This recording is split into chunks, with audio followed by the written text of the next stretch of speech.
Работната посета овде во Луксембург ја започнавме со работен состанок со председателот на Европската инвестициона банка, господинот Вернер Хоер и неговиот тим. Многу е значајно што Европската инвестициска банка останува со силна поддршка за Северна Македонија и во предстојниот период во справувањето со последиците од пандемијата предизвикани од COVID-19.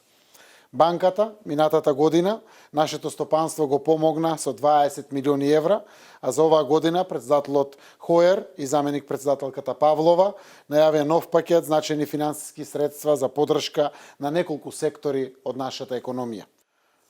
На работниот состанок разменивме мислења за можностите што се отворени за соработка во рамките на Зелената агенда, на економскиот инвестициски план за Западен Балкан, која усвоивме во Софија кога Северна Македонија, заедно со Бугарија, копредседаваше со Берлинскиот процес. Во таа насока се планирани средства за нашите проекти во енергетиката со акцент на обновливи извори на енергија, на енергетска ефикасност, како и на дигиталните проекти. Европската комисија за прв пат презентираше план кој пред се има развојна компонента и упатува на соработка со меѓународните финансиски институции. Европската инвестициона банка е наш традиционален партнер и ние очекуваме продолжување на соработката преку спроведување на двата клучни проекти во моментот во Северна Македонија. Тоа се проектите за кои аплициравме на последниот повик за инвестициски грантови во рамките на инвестициската рамка на Западен Балкан, пречистителната станица во Скопје и третата фаза од железничкото поврзување по коридорот 8, источното крило кон Бугарија. Очекуваме Европската инвестициона банка, како лидерска институција, да соработува со нас и да ни помогне во процесот на спроведување, но и во пренесување на знаењето за спроведување на ваков тип на проекти.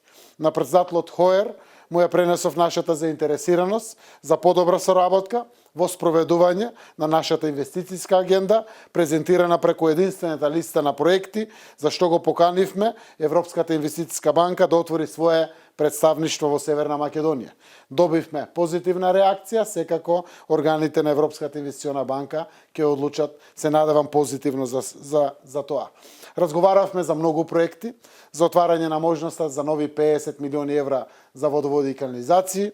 Веќе очекуваме потврда на договорот преку парламентот кај нас за 100 милиони евра директна поддршка за малите и средните предпријатија како проекти и секако отворивме потенцијал за уште многу други идни соработки. Се на се, одличен почеток на оваа работна посета во Луксембург, со охрабрувањето што го добивме од врвот на банката за сите наши планови во пост-ковид периодот и за нашиот план за рестарт на економијата и враќање на развојните трендови кон Европската инвестициска банка, која што ги препозна и ќе ги поддржи и во иднина. Благодарам.